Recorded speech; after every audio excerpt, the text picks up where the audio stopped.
Good evening, and thank you for joining us for this week's Community Leader Call. My name is Tomas Talamonte, and I'm Deputy Chief of Staff to Mayor Muriel Bowser. And I want to thank you for this very special, thank you for joining us for this very special call this evening. We will get started here in just a moment, but I want to remind everyone about a few ground rules for the call. If you have any questions at any time, you can press 0 to be entered into the question queue, where our speakers will then will go to a question and answer portion of the program. And then we also want to remind, if you're watching on Facebook or on Twitter, you can ask your questions directly on that stream as well. So again, you can press 0 now if you're joining us by phone, or you can ask directly on our Facebook and our Twitter. We want to, again, just thank our panelists who are joining us this evening. And to get us started on tonight's program, I'm going to introduce Director Ben de Guzman, the Director of the Mayor's Office of Asian American and Pacific Islander Affairs. Director de Guzman? Great, thank you. Good evening and welcome, everybody. As Tomas said, my name is Ben de Guzman, and I'm proud to serve as the Director of the Mayor's Office on Asian and Pacific Islander Affairs. We're honored to be here, but we know that it's a very solemn occasion as we recognize the impact of the tragic shootings that happened in Atlanta last week. And we know that there's only been more violence since then, and our hearts go out to the families that have also experienced violence in Colorado. But what we wanted to do today is share a little bit with you about sort of what the response has been here in the District of Columbia, both specific to our Asian American and Pacific Islander communities, but almost as important, how we are reaching out and connecting with other communities to make sure that our DC values of inclusion make sure that they shine through, and that we remind everybody that hate and intolerance have no place in the district. So I'm really proud to bring together this panel of folks who will talk briefly in terms of what their offices are doing. And our role at the Mayor's Office on Asian and Pacific Islander Affairs is really to knit together the resources that our city government makes available so that our residents who are Asian American and Pacific Islander, who may be immigrants, who may not speak English very well, are best able to navigate these resources and the others that our city makes available. So I'm just going to start on my left and move to my right. So let's start with Lieutenant David Hong with the Metropolitan Police Department and the Special Liaisons Unit branch. Thank you very much, Director. I'm very happy to be here. Just to quickly introduce myself, I'm Lieutenant David Hong. I currently run the Special Liaison branch. And within that branch, I have the Asian, Latino, deaf and hard of hearing, and LGBT liaison units. Obviously, during this time, the focal point is with the Asian community. We work very hand in hand with the Director de Guzman's office, the Mayor's Office of Religious Affairs, just trying to network with each other and interact with the community. I know all too well how important it is for the citizens and residents, especially of Asian descent, to feel comfortable with the police. And so we try to make that a necessary goal for us on our everyday mission, just to talk to the community. I'm proud to say that the Metropolitan Police Department and the Asian Liaison Unit has a multitude of officers that are bilingual, and I know that goes a long way when interacting with a lot of these communities. Great, thank you, Lieutenant Hong. As Lieutenant Hong has mentioned, our office has accompanied MPD on a number of these visits, interacting with our Asian-owned businesses, with our communities of Asian American and Pacific Islander residents, to make sure that they know that we're here to make sure that people are able to feel safe. So our next speaker is Monica Palacio. She is the Director of the Mayor's Office of Human Rights. So, Monica. Thank you, Director de Guzman. Again, my name is Monica Palacio. I'm the Director of the DC Office of Human Rights. And our office's mission is to investigate claims of discrimination against individuals who reside in the district or live in the district or visit the district. And I want to reiterate, first of all, my condolences, my deepest condolences for the loss of life in Atlanta, and for the hate crimes that our Asian American neighbors and families have been experiencing. With that, I want you to understand that in the district, discrimination based on race, ethnicity, national origin, personal appearance, sexual orientation, and dozens of other protected characteristics are against the law. You cannot discriminate against someone in employment or housing or if they're trying to access public services based on any of these characteristics. And our office stands ready to investigate these claims, and we want you to understand that we're here to serve you. You don't have to speak English, you don't need an attorney, and it doesn't come at any cost to you. But we do ask that you reach out to us if you are afraid and you're experiencing discrimination in any of these ways. Our office works closely with Director de Guzman and many of the other district agencies also to respond to hate crimes in the district. So we want you to know that we stand ready as a resource in that way as well. Thank you. Thank you, Director. As we move forward, I did want to take a second to reaffirm what Director Palacio said in terms of working with her office. The Office of Human Rights is an important partner with us as we address, the impact of discrimination and harassment that we have unfortunately seen a spike in terms of incidents in the district. So, the Atlanta case reminds us that these cases are not always cut and dry. They're very nuanced sometimes. So the ways in which gender affects how we examine these cases, the fact that the majority of the cases were against Asian American women. So we've been unfortunately having to think through some of that nuance, but again, making clear that the mayor and all of our city government oppose violence in any form in our communities. So I wanted to turn to our final guest, because all of this happens in the context of our ongoing pandemic. And so, it just heightens the tension that's already been in the air around coronavirus and the obvious ways in which the coronavirus has had an impact on the spike of incidents of hate crimes and discrimination against Asian Americans and Pacific Islanders. But I wanted to turn to one of the Asian Americans in the administration who is leading our charge in doing something about it. So Dr. Ankur Shah is the interim principal deputy director at DC Health. So I wanted to turn it over to him. So Dr. Shah. Thank you. And I would echo what all my colleagues have just said, in that we are all heartbroken, devastated, angry, are just a few of the emotions about what happened in Atlanta and then what we've been seeing throughout this pandemic. What I'm going to say, you already know. The COVID-19 pandemic affects all of us. It does not affect and have a different way of interacting with any by sex, by race, by ethnicity. Also, the reason why we're experiencing this pandemic is not due to any one specific race, ethnicity, gender, country of origin. This is a global pandemic. The last thing I want to say is the only way we're going to get out of this pandemic is together. All of us. As one, working together and making those right choices and supporting each other, because it's not only about protecting us with this pandemic, but all the sequelae of the pandemic, the isolation and mental health illnesses and needs that need to be met as well. We all need to be working together to get through that, and that includes being strong allies for our Asian American and Pacific Islander communities as well. Great. Thank you, Dr. Shah.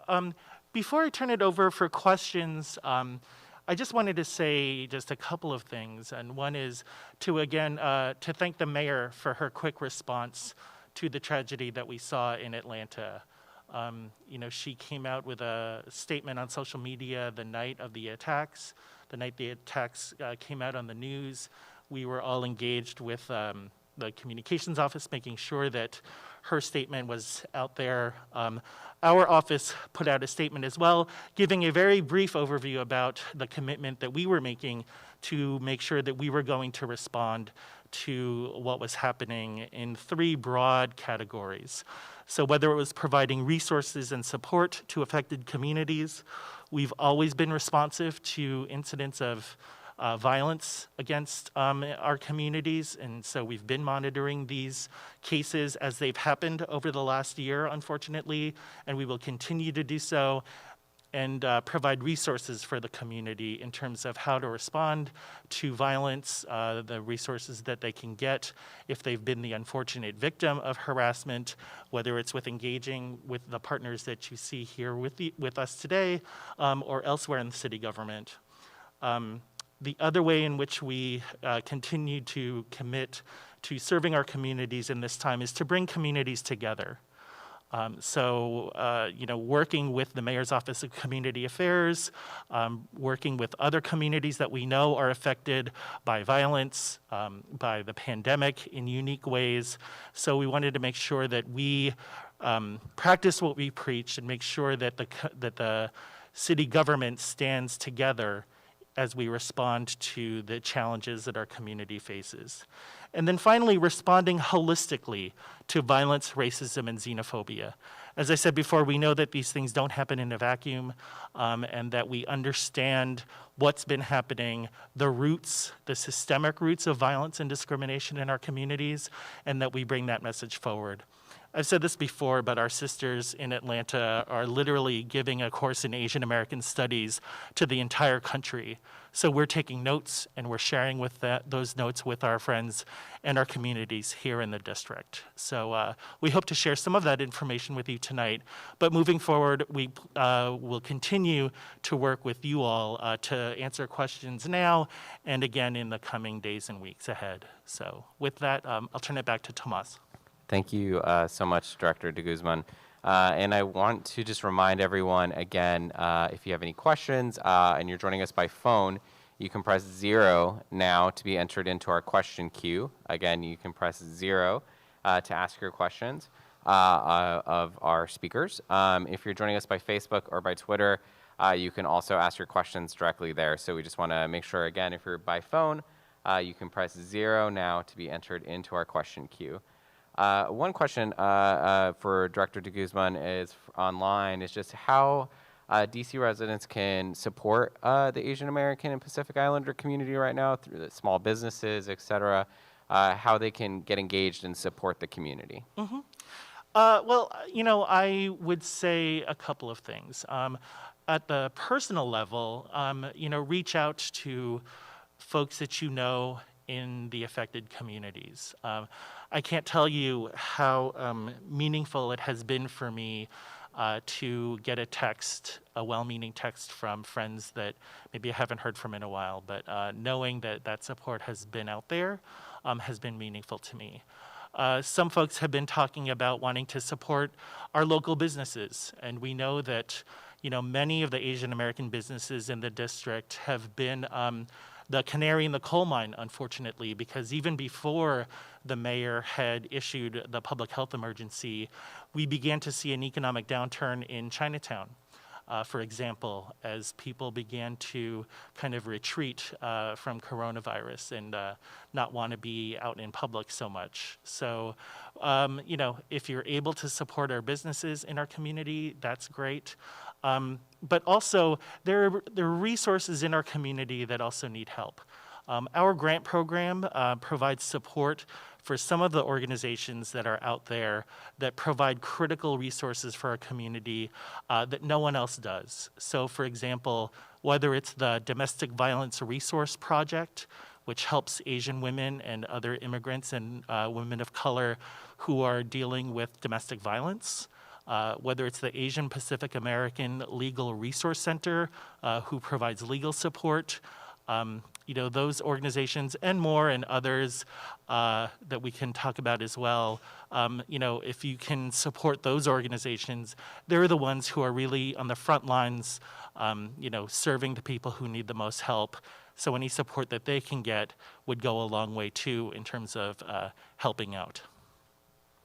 Thank you, Director, for highlighting some of the organizations that are grant recipients through the Moapia office. And just questions on, are there other nonprofits or organizations, community organizations in the city that residents can donate to or support to, if where that list may be, or where they can look for that from the office? Our office is kind of constituting our resource list. Our Office of Community Affairs recently kind of realigned its website, and so some of the resources in terms of organizations that used to be on our old website are not there right now, but we're kind of tailoring it specifically for this moment as well. So you'll be able to see, and we'll be coming out with that resource in the coming, shortly. But that resource will also have other organizations, other tools that are out there, some of the things that are available, for example, in the Office of Human Rights, because there are resources in our city government as well that folks can take advantage of. The Office of Victim Services also is in the city government that is also helpful for folks who have unfortunately been the victims of crimes. And so we have pulled together all of those resources from the government and from our community, and we'll be releasing that soon. Thank you. We'll go to our next online question, but do want to remind everyone, if you have a question and you want to ask it on the phone, you can press 0 now to be entered into the question queue, or can ask directly on Facebook or on Twitter. This question is for both Director Palacio and for Lieutenant Hong. Just if a resident does experience an attack or a crime, what are the resources available to them? How should they proceed with notifying both of your agencies of that? That's an excellent question. I just want to make sure that the community knows the difference between hate bias incident and a hate crime. Both we want reported. We want to know about everything. And so if you think that someone said something to you using a racial slur, please let us know. It might not be criminal, but we still want to investigate it to make sure that we're jumping on any trends or knowing about any information right away. The best way to do it is call 911, visit your district stations, call our criminal information center, 311, anything to do that to let us know immediately so we can intervene would be the best course of action. We also, anytime any of these crimes come in or hate bias incidents, I get with Director de Guzman, we network and we'll do our routine stops and we'll check in, but it's a team effort. But to answer the question, is definitely just report it right away. Don't wait. If you see something, say something, and just let us know. Yes, and I would like to add, thank you so much, Lieutenant. So I would like to add that in order to file a complaint of discrimination with our office, you can visit our website, ohr.dc.gov. You will also find there resources to call us and email people for more information. And I wanted to add that it's very important for individuals to know that every incident matters. Even if you think, well, it just happened to me, it just happened once, maybe it's not happening to anyone else and I don't want to bother anyone. As the lieutenant said, you call 311, call 911, find out what resources are available to you, because the district government has excellent resources for victims of violent crime and also individuals that are experiencing a hostile environment at work or a hostile environment for their child at school. OHR, the Office of Human Rights, can investigate those claims as well. Great.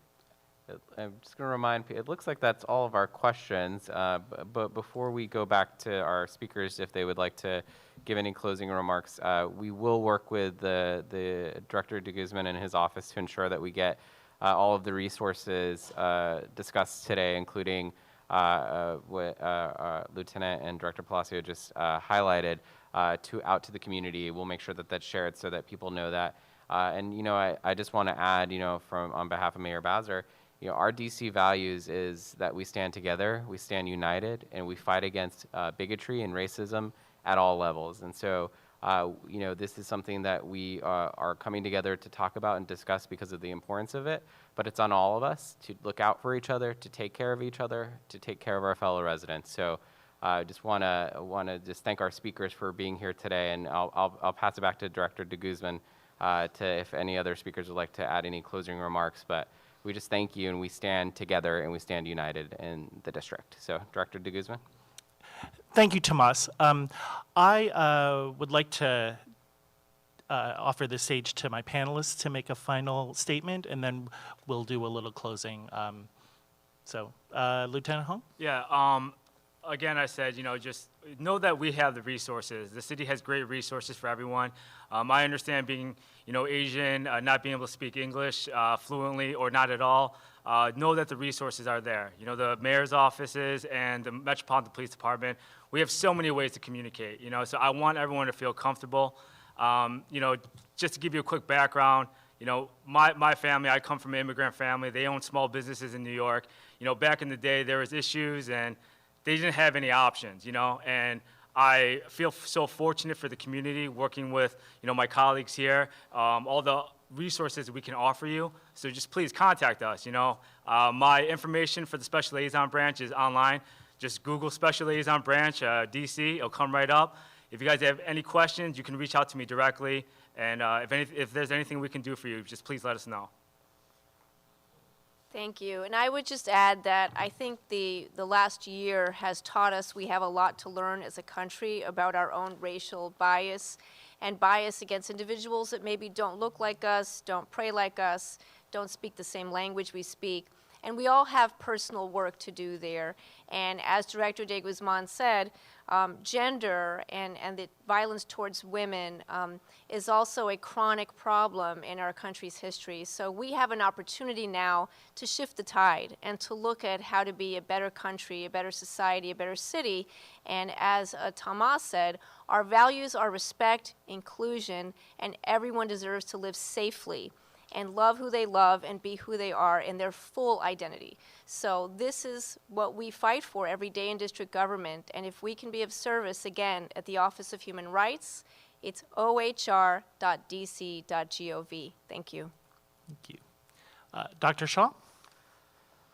Yeah, as I reflect, my parents also came to this country, and I'm looking at the resources that we have now in Mayor Bowser's government, and it is incredible. And I do want to kind of echo again my colleagues for utilizing those resources, and specifically with DC Health. If there's any barriers to access to care, there's opportunity for you to reach out specifically for DC Health for us to help make those connections. And lastly, just as I said in the beginning, we're seeing the light at the end of the tunnel for this pandemic. We're not quite there yet, so when it is your turn, please raise your hand to get vaccinated. And the way we're going to get through that tunnel is together and be strong allies for all of us. So thank you. Thank you, Dr. Shaw. Thank you, Director Palacio, and thank you, Lieutenant Hong.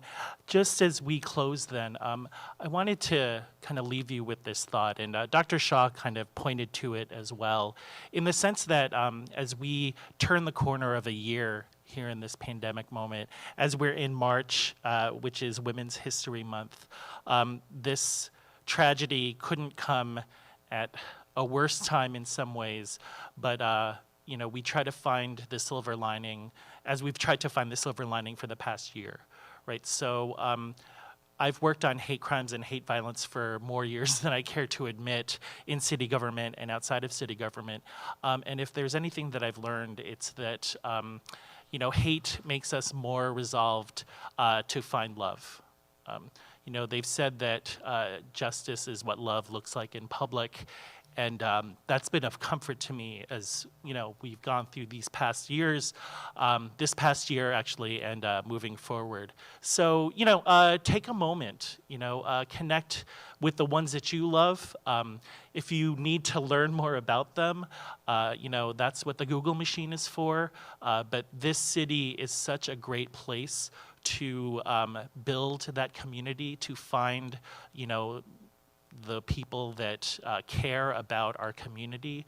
And so, as we move forward, hopefully in an increasingly positive direction, thanks to the work that Dr. Shaw is doing with our vaccination program, and that the mayor and all of our government colleagues are doing to address the pandemic, that as Mayor Bowser has said, and I think both things of her saying have been so important, we're in this together, but more importantly, we'll get through this together. So with that, thank you very much, and we'll turn it back to our folks. Thank you so much, Director. Again, thank you everybody for being with us this evening for this very important discussion. We want to remind that we will be back next Wednesday at 5 for our weekly Community Leader Town Hall, where I'm already throwing out an invitation right now to Dr. Shaw to join us to talk a little bit more about vaccinations in next week at 5. So again, next Wednesday at 5 p.m., we look forward to having you all back for our weekly call. Thank you and have a great evening.